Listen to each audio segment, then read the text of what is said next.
Hoje pela manhã nós estivemos falando sobre esta mesma passagem de Apocalipse 20, dos versículos 1 até o 6. E eu disse pela manhã que eu ia dividir a mensagem em duas partes por causa da complexidade e do volume de informações que são necessários ao considerar esse texto. Portanto, se você não esteve aqui hoje pela manhã, você terá a oportunidade de, durante a semana, acessar aí o nosso site, né? E assistir lá. Certamente o Felipe vai colocar essa pregação aí até terça ou quarta-feira no máximo, está no site.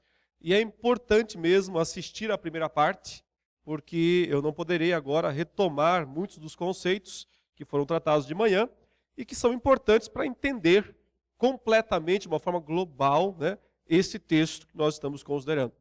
Leamos outra vez, então, queridos, Apocalipse 20, versículos 1 a 6. A palavra de Deus diz: Então vi descer do céu um anjo, tinha na mão a chave do abismo e uma grande corrente. Ele segurou o dragão, a antiga serpente, que é o diabo, Satanás, e o prendeu por 1000 anos. Lançou-o no abismo, fechou-o e pôs selos sobre ele, para que não mais enganasse as nações, até se completarem os 1000 anos. Depois disto, é necessário que ele seja solto pouco tempo. Vi também tronos, e nestes sentaram-se aqueles aos quais foi dada autoridade de julgar. Vi ainda as almas dos decapitados por causa do testemunho de Jesus, bem como por causa da palavra de Deus, tantos quantos não adoraram a besta, nem tampouco a sua imagem, e não receberam a marca na fronte e na mão. E viveram e reinaram com Cristo durante 1000 anos. Os restantes dos mortos não reviveram até que se completassem os 1000 anos. Esta é a primeira ressurreição. Bem-aventurado e santo é aquele que tem parte na primeira ressurreição. Sobre estes, a segunda morte não tem autoridade. Pelo contrário, serão sacerdotes de Deus e de Cristo e reinarão com ele os 1000 anos. Tendo estabelecido, então, pela manhã, inclusive aqui, que a posição chamada amilenista é aquela que entende que o milênio já começou.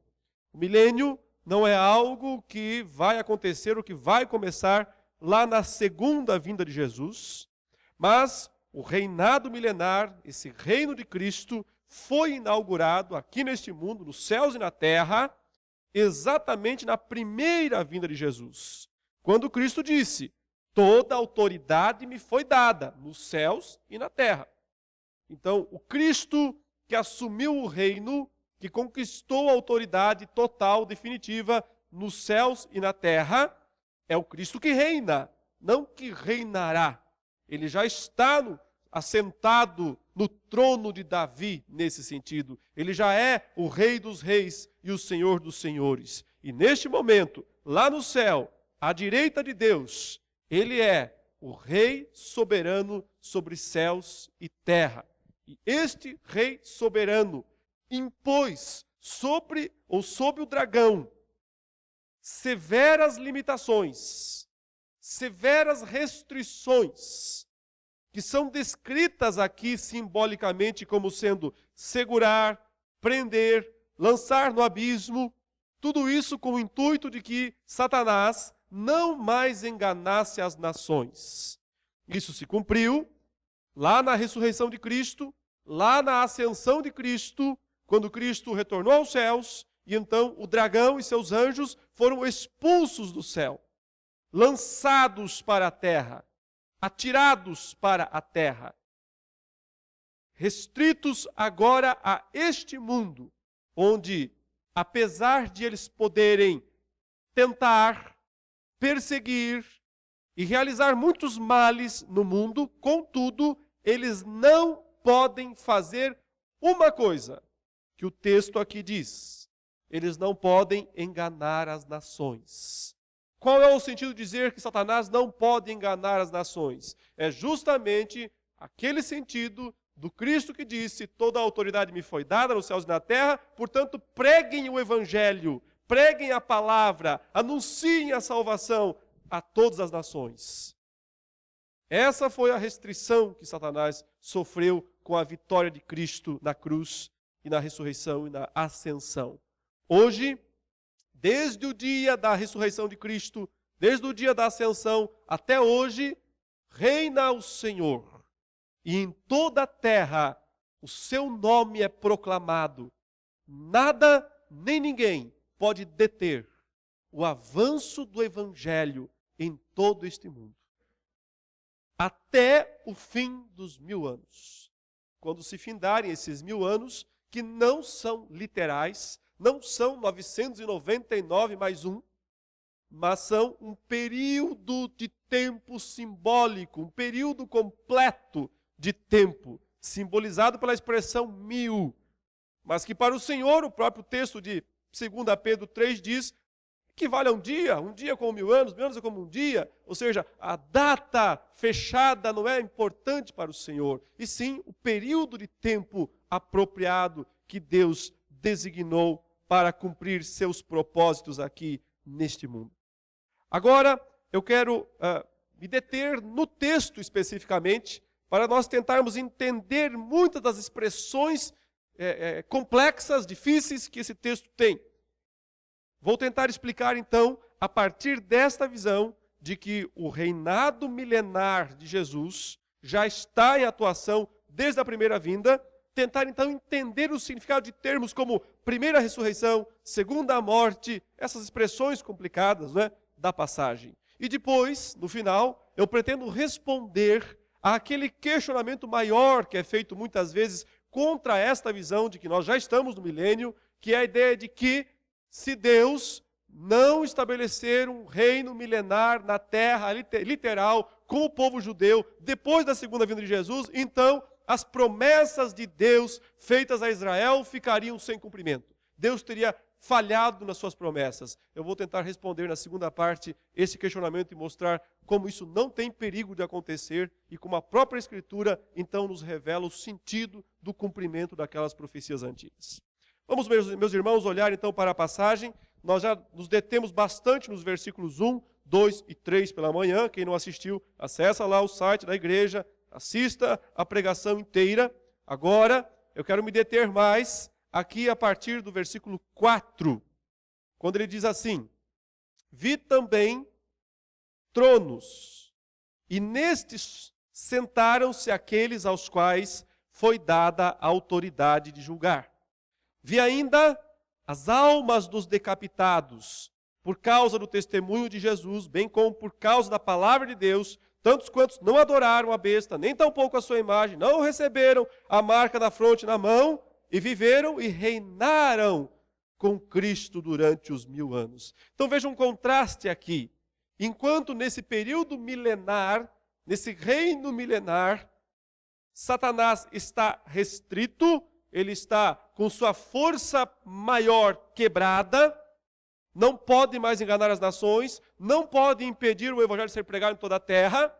Ao mesmo tempo, então, nós temos o lado de Satanás restrito e do outro lado, almas reinando com Cristo.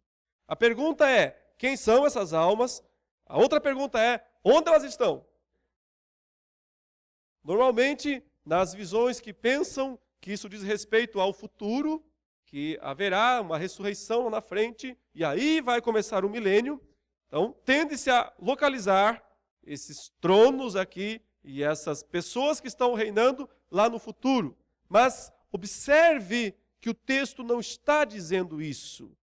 Primeiro ele diz que viu tronos. E então se assentaram algumas pessoas se assentaram nesses tronos. São as pessoas que têm a autoridade de julgar. Sempre que o Apocalipse localiza tronos, ele está falando de algo do céu. Ele não localiza tronos na terra. Lá no começo, quando ele falou dos 24 anciãos que estão ao redor do grande trono de Deus, eles também estavam assentados em tronos. E representavam a igreja do Antigo e do Novo Testamento. Os 12 patriarcas mais os 12 apóstolos. 24. A reunião simbólica de todos os crentes no céu. Esses tronos não devem ser vistos como tronos na terra. É uma visão do céu. Ele está vendo tronos lá no céu.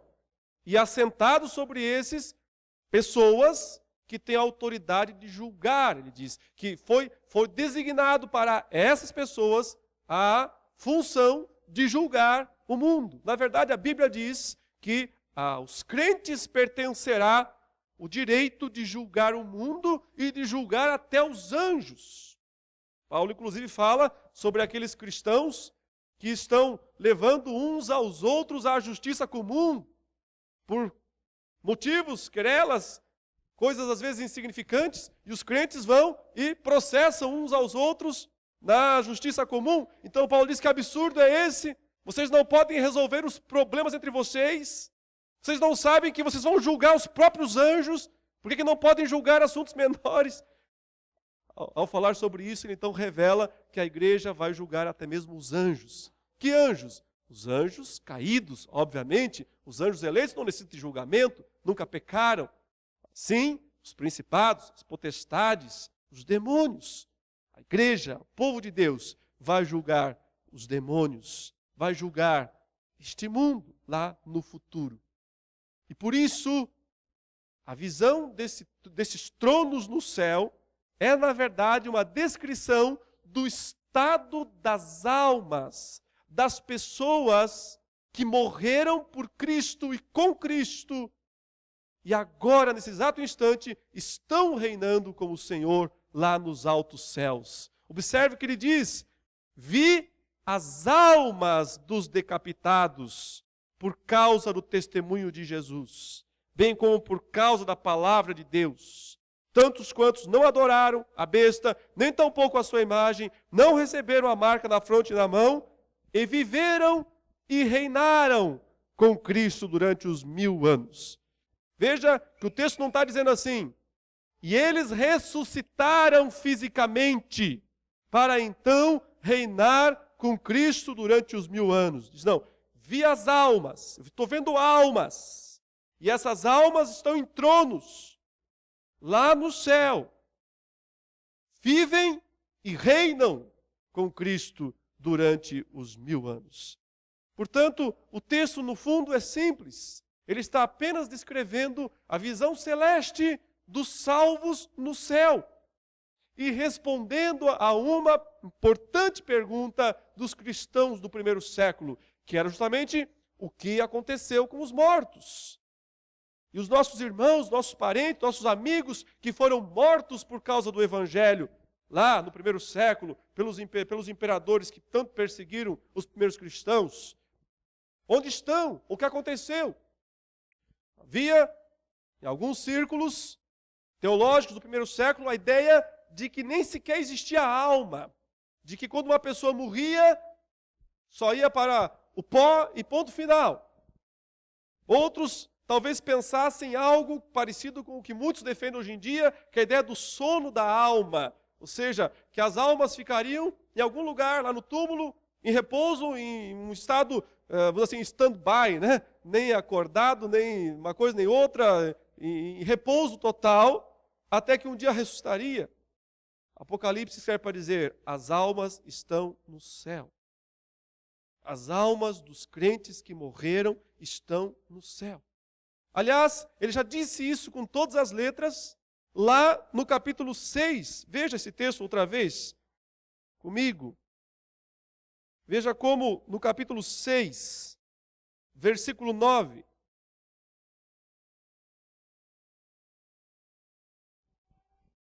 Quando ele estava falando ainda da segunda sessão, contando pela segunda vez a história que ele repete 7 vezes. Ele disse, quando ele abriu o 5º selo, vi debaixo do altar quem? As almas daqueles que tinham sido mortos, olha a expressão aí, por causa da palavra de Deus e por causa do testemunho que sustentavam. A mesma coisa no capítulo 20. São as mesmas almas. Ele está vendo outra vez essas almas lá no céu. Aqui, no capítulo 6, essas almas estavam fazendo uma reivindicação a Deus. Veja que elas se apresentam, diz o versículo 10, clamaram em grande voz, dizendo: até quando, ó soberano Senhor, santo e verdadeiro, não julgas, nem vingas o nosso sangue dos que habitam sobre a terra? Eles estão fazendo uma reivindicação ao Pai, ao Deus Todo-Poderoso, ao Cristo. Até quando o Senhor vai tolerar o mal do mundo? Até quando o Senhor vai permitir toda a maldade e corrupção? Quando é que o Senhor vai julgar e vai punir aqueles que nos mataram?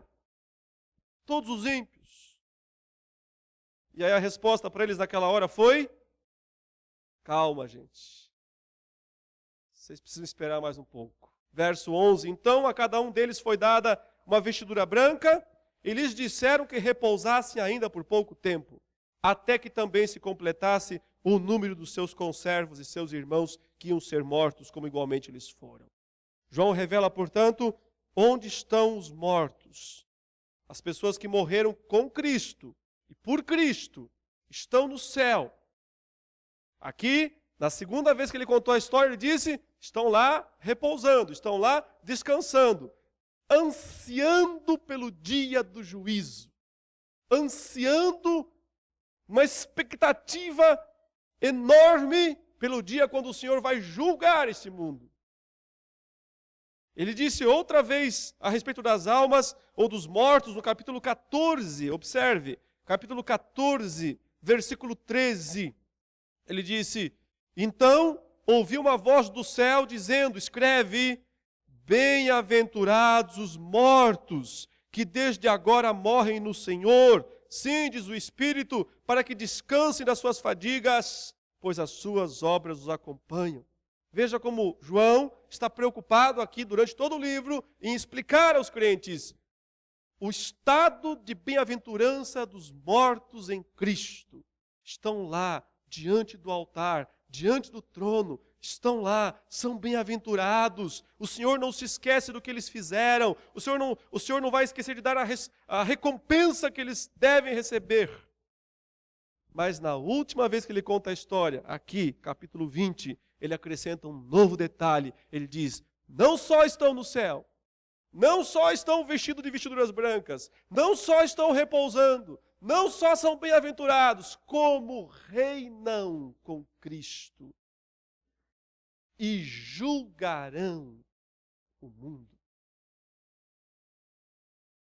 Essas almas que ansiavam pelo juízo, agora é dito que elas mesmas serão os juízes ou as juízas deste mundo. Portanto, isso não é uma descrição de alguma ressurreição futura de crentes.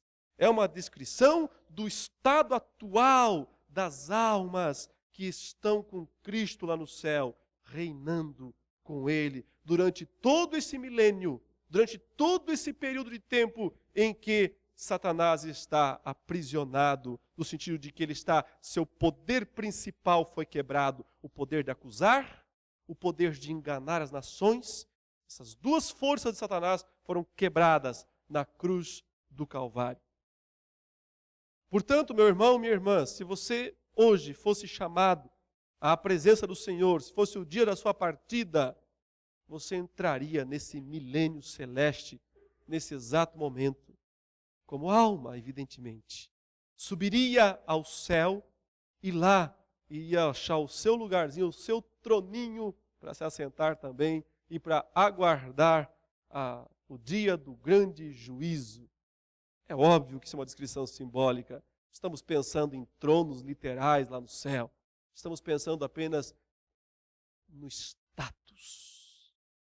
status dessas almas lá no céu. São reis, sacerdotes, profetas. É assim que são descritos os crentes vitoriosos em Cristo Jesus. Veja então que o texto esclarece na sequência: os restantes dos mortos não reviveram até que se completassem os 1000 anos. Esta é, e aí pela primeira vez ele vai usar a palavra ressurreição. Esta é a primeira ressurreição. Um dado importante aqui que tem a ver com tradução, né? E nós precisamos considerar atentamente. O versículo 5, na verdade, não usa a palavra, pelo menos não no texto grego, no texto original.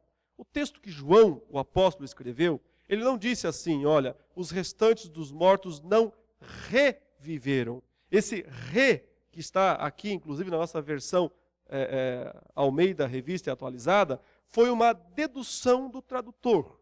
Ele imaginou, o tradutor, os tradutores, que a palavra viver ficaria um tanto quanto vaga, porque ele estava pensando, sim, quando traduziu esse texto, que o milênio era lá na frente. Os tradutores estavam pensando, sim, que lá na frente é que aconteceria o milênio. Por isso, ele traduziu aqui como reviveu. Mas o termo grego não é reviveu, é viveu, apenas. Então, o sentido é esse. Os restantes dos mortos continuaram mortos. Essa é a ideia. Eles não viveram, eles não têm vida. Eles estão mortos. Porque eles não estão no céu. Porque eles não estão lá em tronos, sentados em volta do grande trono de Deus. Mas porque eles estão no inferno. Na morte eterna, no começo da morte eterna. Eles estão no inferno. Ainda não no lago de fogo, que é o inferno definitivo, final. Eles estão no Hades, que é a expressão do Novo Testamento para inferno. Por isso não pode dizer que alguém que está no inferno está vivendo. Na verdade, ele está morrendo, ainda que vivo. Complicado isso, né? Não posso dizer que quem está no inferno está vivendo. Isso não é vida. Ele tem uma existência lá. Ele existe. Ele é real. Ele tem sentimentos. Ele tem sensações. Mas não posso chamar isso de vida. Isso é morte. Morte eterna. Punição. Portanto, o que o texto está querendo mostrar é justamente a diferença do estado onde estão as almas dos que morrem, dos crentes e dos incrédulos. Os crentes estão reinando, vivendo e reinando com Cristo nos céus. E farão isso durante todo esse período até que Cristo retorne. Os ímpios não estão vivendo. Eles estão no estado de morte. Um estado irreversível. Só vai piorar quando o inferno atual for absorvido pelo lago de fogo, que é a descrição do final aqui do capítulo 20, nós consideraremos em tempo oportuno. Observe então que João chama este viver das almas no céu de primeira ressurreição. E diz que aquele que participou da primeira ressurreição, do versículo 6, esse não sofrerá dano da segunda morte. Por causa da interpretação literal dessas passagens, é que muitas pessoas fizeram aquele esqueminha na cabeça, que na verdade é um esqueminha falho, mas, interpretando literalmente, dá essa ideia. Então, por isso que os pré-milenistas dispensacionalistas criaram aquele esqueminha, de dizer o seguinte: Cristo vem dos céus, e aí os crentes verdadeiros ressuscitam. E os ímpios não ressuscitam. Aí, os crentes verdadeiros sobem para se encontrar com Cristo nos ares. E vão ficar com ele lá um tempo. E depois, mais tarde, é que os ímpios vão ressuscitar. E aí eles dizem, a primeira ressurreição é a dos crentes. A segunda ressurreição é a dos ímpios. Parece fazer sentido neste texto, se você interpretar o texto literalmente. Mas como nós temos mostrado que a descrição é simbólica, então essa interpretação cai. E aliás, em nenhum outro lugar da Bíblia se fala de duas ressurreições. Uma para crentes, outra para ímpios. Todas as vezes que a Bíblia fala em ressurreição, ela diz de crentes e de ímpios. Só há uma ressurreição final para todos, crentes e ímpios.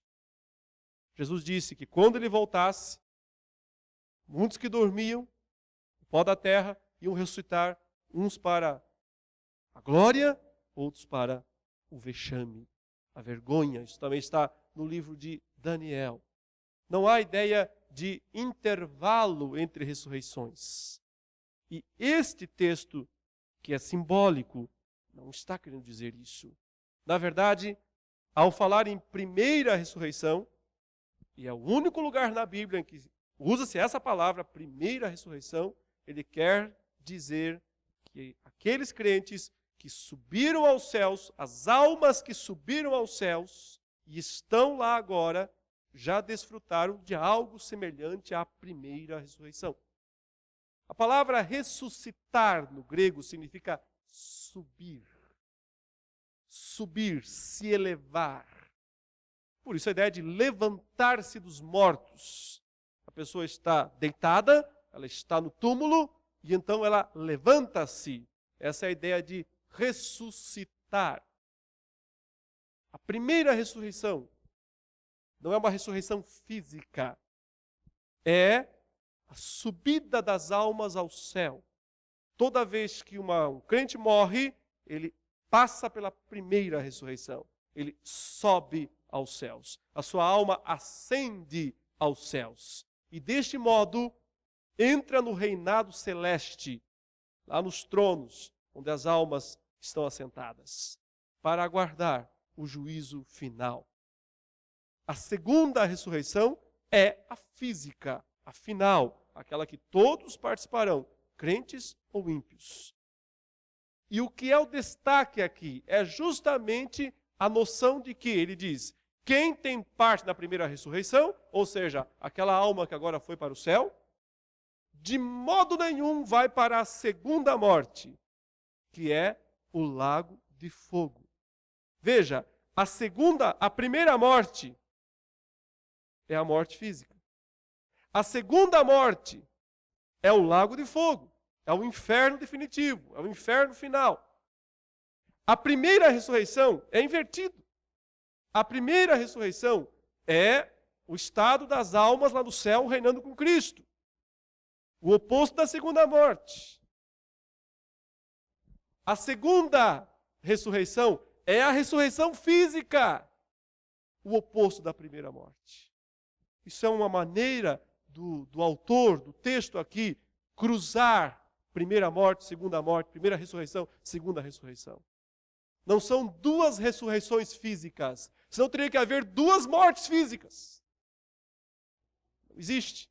A primeira morte e a segunda morte tem a ver com, primeira, morte física, segundo, morte eterna. Primeira ressurreição, subida da alma ao céu. Segunda ressurreição, ressurreição física. Esse é o sentido da passagem. Não devemos esperar, portanto, ressurreições intervaladas, como se Deus tivesse dois momentos para ressuscitar as pessoas. E por isso o texto diz: tenha certeza do estado de bem-aventurança daquelas almas que morreram com Cristo. Elas estão no céu, elas vivem, elas reinam com Cristo e reinarão durante toda esta era. Mas lá no final do milênio, lá no dia da segunda vinda de Jesus, as almas retornam para ressuscitarem e para nunca sofrerem dano da segunda morte. Agora, meus irmãos, algumas observações específicas em relação a essa ideia, ou contra essa ideia, de haver um milênio literal aqui neste mundo depois da segunda vinda de Jesus. A primeira delas é que as passagens não simbólicas, veja, Apocalipse é uma passagem simbólica. Agora, as passagens bíblicas não simbólicas, como as cartas, como as epístolas, por exemplo, sempre descrevem que quando Jesus volta, não vai haver um intervalo de um reino milenar na terra, mas vai haver o novo céu e a nova terra. Peço que vocês leiam outra vez 2 de Pedro, capítulo 3, que é o texto fora do Apocalipse, o texto que mais descreve a segunda vinda de Jesus e a destruição deste mundo e a consumação dos propósitos de Deus, principalmente contra aqueles que achavam que Jesus estava demorando muito para voltar. E olha que tinha passado só uns 40, 50 anos no máximo. E já estavam todo mundo aqui nervoso, né, dizendo, Jesus não vai voltar, não vai voltar. Está só 40 anos, 50 anos no máximo. Estamos 2000 anos depois, não é? E ainda precisamos esperar que ele volte. Por quê? Porque um dia é como 1000 anos é como um dia. Então não é que o Senhor retarda a sua promessa, é porque ele é longânimo, é porque ele está esperando até que o evangelho seja pregado em todo o mundo.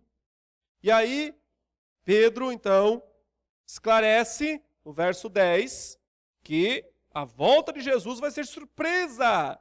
Ninguém pode marcar a data. Surpresa total. Ele diz, virá, entretanto, como ladrão, o dia do Senhor, no qual os céus passarão com estrepitoso estrondo, os elementos se desfarão abrasados, também a terra e as obras que nelas existem serão atingidas. Veja, não está falando de 1000 anos, está falando quando ele vem, ele vai derreter a terra. Quando ele vem, não vai estabelecer uma cidadezinha lá em Jerusalém para reinar. A vinda de Jesus é uma vinda catastrófica para este mundo. Quando ele retorna em poder e glória, todo olho o verá. Ele vem para destruir todo esse sistema mundano. Por isso, o verso 11 diz, visto que todas essas coisas hão de ser assim desfeitas, deveis ser tais como os que vivem em santo procedimento e piedade. Agora veja aí o verso 12. Esperando e apressando a vinda do dia de Deus, por causa do qual, do dia de Deus, do dia da vinda do Senhor, os céus incendiados serão desfeitos e os elementos abrasados se derreterão.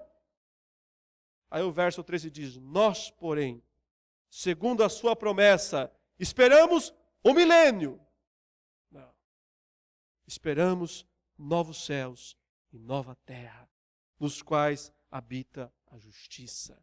Quando Cristo volta do céu, ele não volta para estabelecer o milênio, até porque ele já fez isso. Ele volta para o novo céu e para a nova terra. Ele volta para derreter esse mundo. Uma vez esse mundo foi destruído com água, é o que o texto fala. A segunda vez é com fogo. E na segunda vinda de Jesus, é uma vinda de destruição deste mundo. Não tem nada de milênio aqui. Não tem nada de um adiamento do fim, nada disso. Quando ele volta, ele destrói esse mundo e cria novo céu e nova terra. O retorno de Jesus é para estabelecer o novo céu e a nova terra. Até porque, meus irmãos, pensem bem, qual o sentido haveria de Cristo retornar do céu e aí nós vivermos aqui neste mundo por mais 1000 anos, num mundo decaído ainda. Nós já transformados, corpos glorificados, e vamos ter que aguentar mais 1000 anos aqui nessa terra, vendo dor, morte, sofrimento, que vai continuar. Se eu tiver que estar lá, estarei. Se o Senhor tem esse plano, Ele é soberano, Ele faz o que Ele quer, mas que eu vou ficar olhando para o relógio o tempo todo, eu vou. Já passaram quantos anos? 550? Legal, falta mais 450 só. O que eu quero é o novo céu e a nova terra. Eu não fui feito para um milênio literal aqui nesse mundo, eu fui feito para um novo céu e a nova terra. É o anseio. Uma outra ideia estranha é, veja, um grupo de pessoas vivendo com o corpo glorificado, outras com o corpo decaído. Não parece um pouco brincadeira aí, os mutantes? Não parece os X-Men? Tem um grupo de pessoas que atravessa a parede, um grupo de pessoas que voa, né, sei lá, de um lugar para o outro, e o resto está lá, capengando, tá, né, com todas as dificuldades. Que contraste estranho, esquisito, que coisa sem nexo, sem sentido bíblico, não há base bíblica para isso. Isso é fantasia. São fantasias que se criam, mas que não têm comprovação das Escrituras. E principalmente, é muito estranho pensar que Deus ainda vai estar salvando pessoas depois da segunda vinda de Jesus.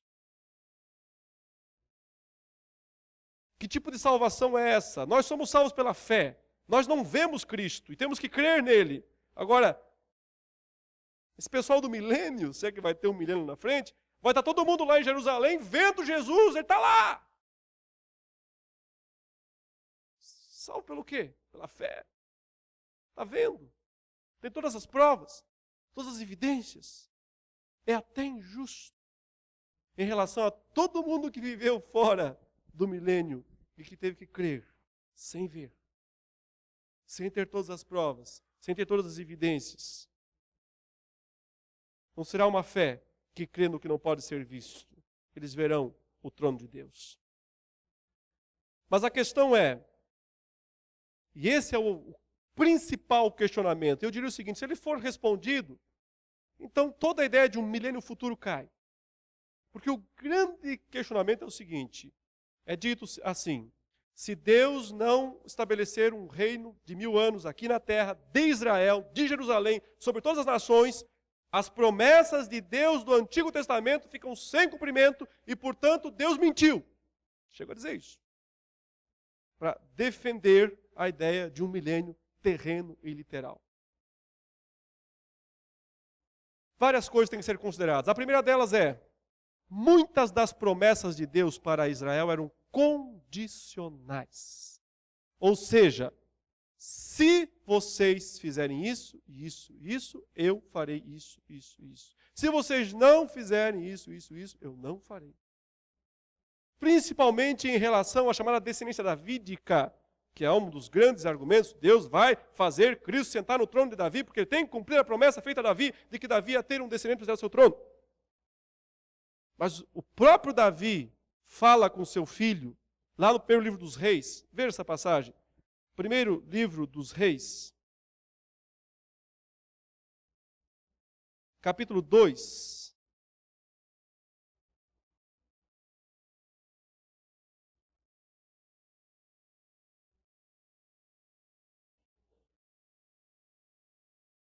Primeiro livro dos Reis, capítulo 2, versículo 1 em diante. Aproximando-se os dias da morte de Davi, deu ele ordens a Salomão, seu filho, dizendo: Salomão, senta aqui e escuta o que eu vou te falar. Eu vou pelo caminho de todos os mortais, eu vou morrer. Coragem, pois, de ser homem, seja corajoso. Guarda os preceitos do Senhor teu Deus, para andares nos seus caminhos, para guardares os seus estatutos, os seus mandamentos, os seus juízos, os seus testemunhos, como está escrito na lei de Moisés, para que prosperes em tudo quanto fizeres e por onde quer que fores, para que o Senhor confirme a palavra que falou de mim, dizendo: se teus filhos guardarem o seu caminho, para andarem perante a minha face fielmente, de todo o seu coração, de toda a sua alma, nunca te faltará sucessor ao trono de Israel. Se, ele diz, se vocês guardarem, se vocês permanecerem. Uma promessa condicional. Desde o dia que Israel falhou, e Israel falhou em cumprir a aliança de Deus, Deus não tem mais nenhuma obrigação com o reino de Israel. Não há motivo nenhum para as pessoas ficarem olhando para o Oriente Médio e esperando o que Deus está fazendo lá. Tem que olhar para a Bíblia, não para o Oriente Médio. Olhar para a Bíblia e ver o que foi que Deus revelou aqui, na palavra de Deus, na Escritura. Israel falhou, não cumpriu as promessas de Deus, ou as ordens de Deus. No entanto, Deus, em sua misericórdia, cumpriu as suas promessas para com Israel. Não da forma que Israel esperava, mas da forma que Deus quis. Deus não é obrigado a cumprir da forma que os homens esperam. Ele cumpre do modo como Ele quer. E o grande cumprimento das promessas de Deus feitas a Israel se cumpriu mesmo com a vinda de Cristo. Ele é o filho de Davi, ele é o rei de Israel. Ele veio, ele nasceu, ele viveu, ele morreu, ele ressuscitou, ele subiu aos céus, ele reina. Todas as promessas de Deus se cumprem na pessoa de Jesus e na igreja, que é o Israel de Deus no Novo Testamento. É isso que muitos crentes precisam entender. Há uma transição. As promessas de Deus feitas para Israel foram repassadas de uma nova forma para a igreja. Deus continua cumprindo, mas do seu modo, da sua maneira, que nem sempre é uma maneira literal. Eu vou dar alguns exemplos para vocês entenderem como as promessas de Deus feitas a Israel não precisam se cumprir literalmente, mas se cumprem de um modo espiritual, de um modo que Deus planejou, que Deus quis. Veja, quero que você leia um texto que está lá em Amós, capítulo 9. Amós, capítulo 9, versículos 11 e 12.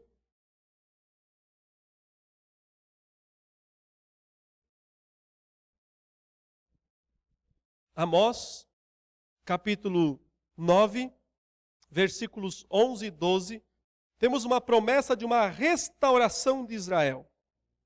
Naquele dia, levantarei o tabernáculo caído de Davi. Repararei as suas brechas, e levantando-o das suas ruínas, restaurá-lo-ei como fora nos dias da antiguidade, para que possuam o restante de Edom e todas as nações que são chamadas pelo meu nome, diz o Senhor que faz estas coisas. Olha, aqui está uma promessa que muitos dizem, isso aqui não só se cumpre se houver um milênio futuro literal e terreno. Porque isso aqui nunca se cumpriu na história. Então, se não houver um milênio literal e terreno, Deus falhou. Sua promessa falhou. Deus mentiu a respeito disso. O que não vem, muitas vezes, é que Deus já cumpriu isso aqui. Mas de uma forma inusitada. De uma forma, talvez, não esperada.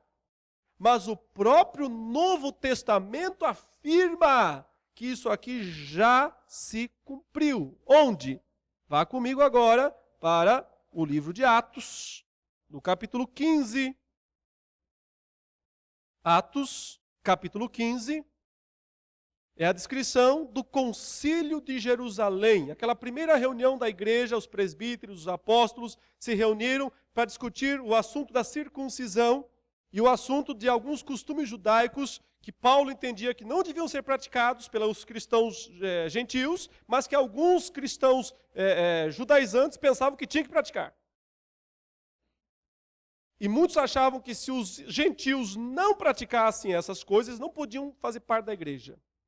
Aí houve um monte de discussão, Paulo se levantou e falou, explicou como é que era, como é que ele fez. Daqui a pouco Pedro se levanta também e fala, olha meus irmãos, mais ou menos assim, antes eu tinha uma opinião diferente, até eu tinha uma opinião diferente de Paulo, mas agora não, eu entendo que é assim mesmo, Paulo está certo, os cristãos gentios não têm que guardar sábado, circuncisão, comida, bebida, essa coisa toda, isso acabou, isso passou.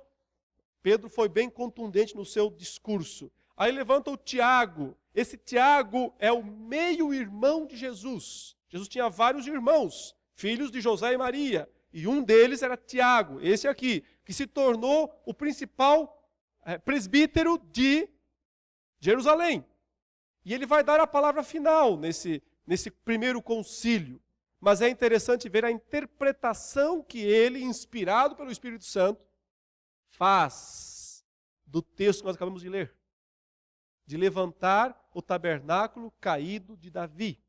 Veja, ele diz aí, a partir do versículo 13, depois que eles terminaram, falou Tiago, dizendo, irmãos, atentai nas minhas palavras.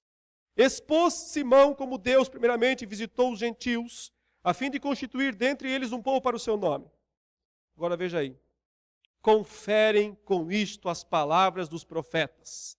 Como está escrito, cumpridas estas coisas, voltarei e reedificarei o tabernáculo caído de Davi, e levantando de suas ruínas, restaurá-lo-ei. Olha, ele cita literalmente o texto de Amós, capítulo 9, versículos 11 e 12. E como é que isso se cumpre? Ele diz, para que os demais homens busquem o Senhor, e também todos os gentios, sobre os quais tem sido invocado o meu nome, diz o Senhor que faz essas coisas, conhecidas desde os séculos. Ou seja, ele está dizendo, meus irmãos, o fato agora de Deus incluir os gentios, os estrangeiros, na aliança junto com os judeus, é o cumprimento da profecia de Amós, que dizia, virei e levantarei o tabernáculo caído de Davi. É a própria Bíblia interpretando a si mesma. É um autor inspirado pelo Espírito Santo interpretando outro autor inspirado pelo Espírito Santo. Nós temos que aceitar isso. Não há nada de milênio aqui. Não há nada de jogar isso para um reino futuro milenar. Ele está dizendo, aquela profecia se cumpre de forma espiritual.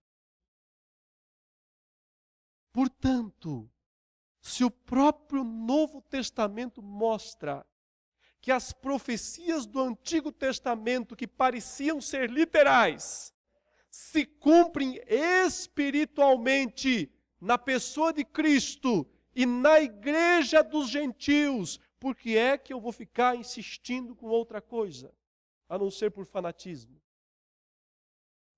a não ser por teimosia? Mais uma passagem que eu queria que vocês vissem, para nós encerrarmos essa parte, está lá em Atos, capítulo 2, versículo 29.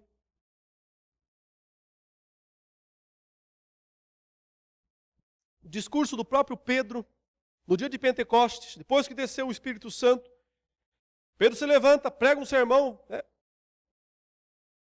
3.000 pessoas vão se converter, coisa extraordinária, mas ele fala algo muito especial aqui.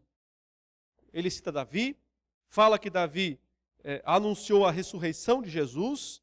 Está aí, veja, só para você confirmar, no versículo 25. Porque a respeito dele, ou seja, de Jesus, diz Davi, diante de mim via sempre o Senhor, tal, etc, etc. Agora veja versículo 29. Irmãos, seja-me permitido dizer-vos claramente a respeito do patriarca Davi, que ele morreu e foi sepultado, e o seu túmulo permanece entre nós até hoje.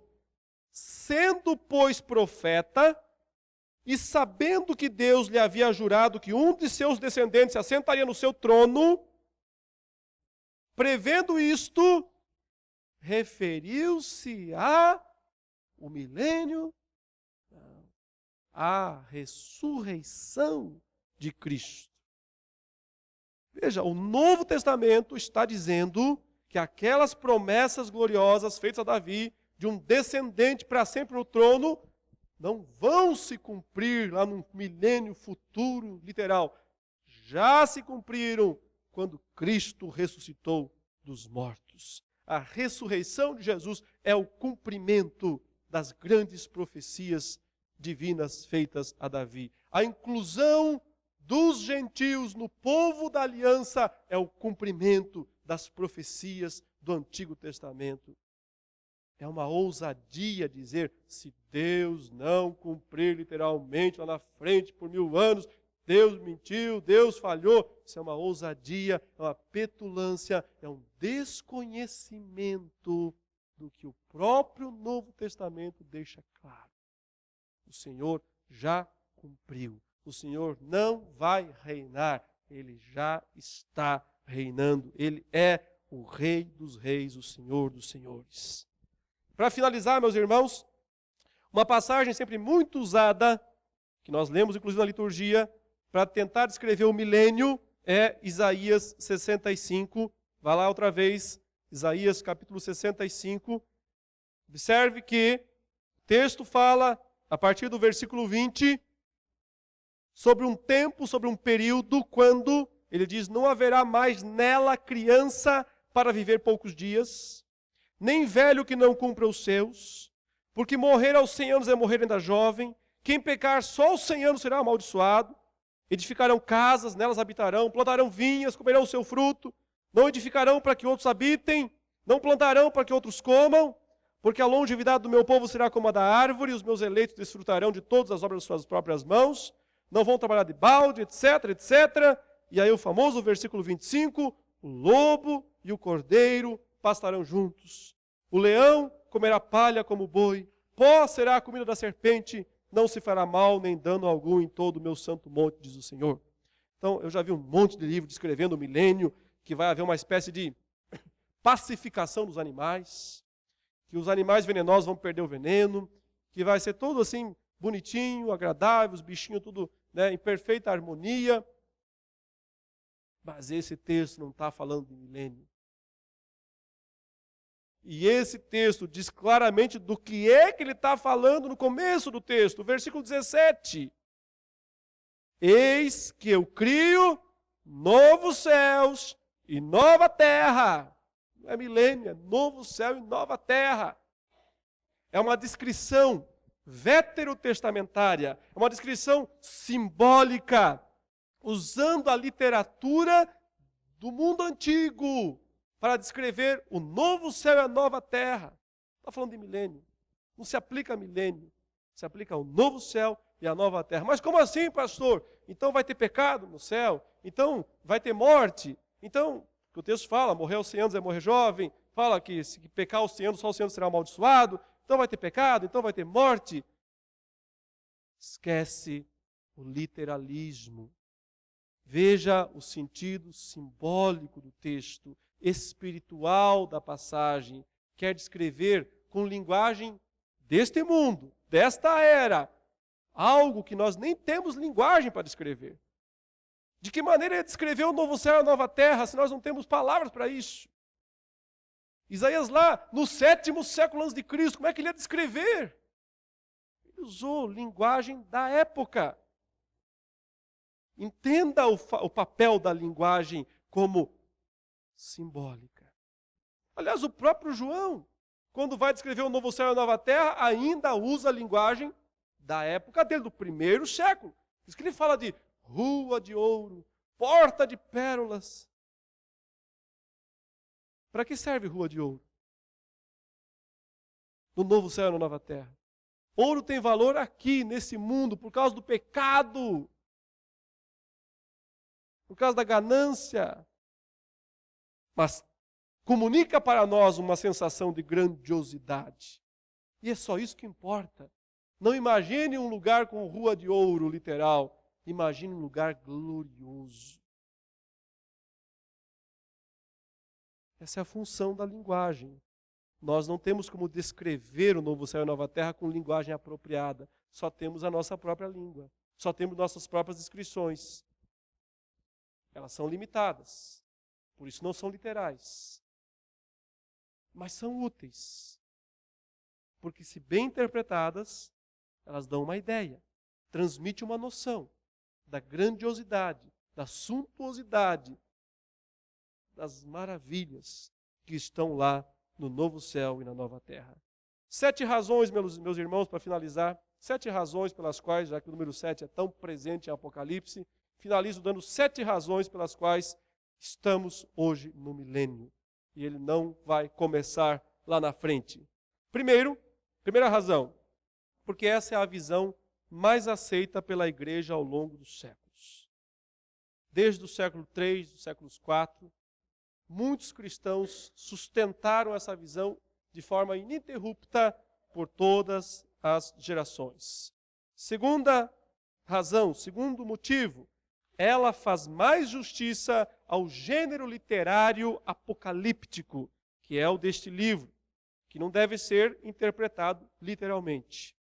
Terceira razão, ela faz mais justiça à soberania de Deus, revelada na Bíblia, mostrando que Deus não muda, que Ele tem o mesmo propósito, unificado de salvação, do início ao fim. Quarta razão, ela evidencia a grandeza e a suficiência da obra de Cristo, mostrando que Ele já está reinando e que sua vitória é definitiva, é total. Quinta razão, ela é mais lógica, da perspectiva teológica. Não fala de crentes glorificados vivendo ao lado de uma geração decaída, em algum lugar estranho, intermediário, que não é nem lá nem aqui. Sexta razão, ela é mais coerente com o padrão da salvação pela graça. Não fala de um grupo que é salvo de um jeito, outro grupo que é salvo do outro do outro, mas mostra que a salvação é pela graça do início ao fim dos tempos, porque Deus é o mesmo, justo sempre. E finalmente, a sétima razão, e isso prepara para o próximo estudo, em algum momento, ela descreve de forma melhor a época atual. O fim do milênio, o crescimento do mal e tudo aquilo que está por vir, para o que os crentes devem se preparar. Oremos ao Senhor. Santo Deus, eterno Deus de graça e de misericórdia, te louvamos pela tua palavra santa, justa, verdadeira. Reconhecemos, Senhor Deus, nossas deficiências em compreendê-la, porque mesmo estudando-a profundamente, nunca entenderemos todos os teus mistérios. Até porque tu és grande demais para que nós pudéssemos compreender. Mas obrigado, porque podemos compreender muitas coisas do Senhor que nos foram reveladas em tua palavra. Concede, ó Deus, que nós não estejamos buscando apenas conhecimento por conhecimento, mas acima de tudo, para uma prática consistente de vida, de santidade, de testemunho. Nós oramos em nome de Jesus. Amém, Senhor.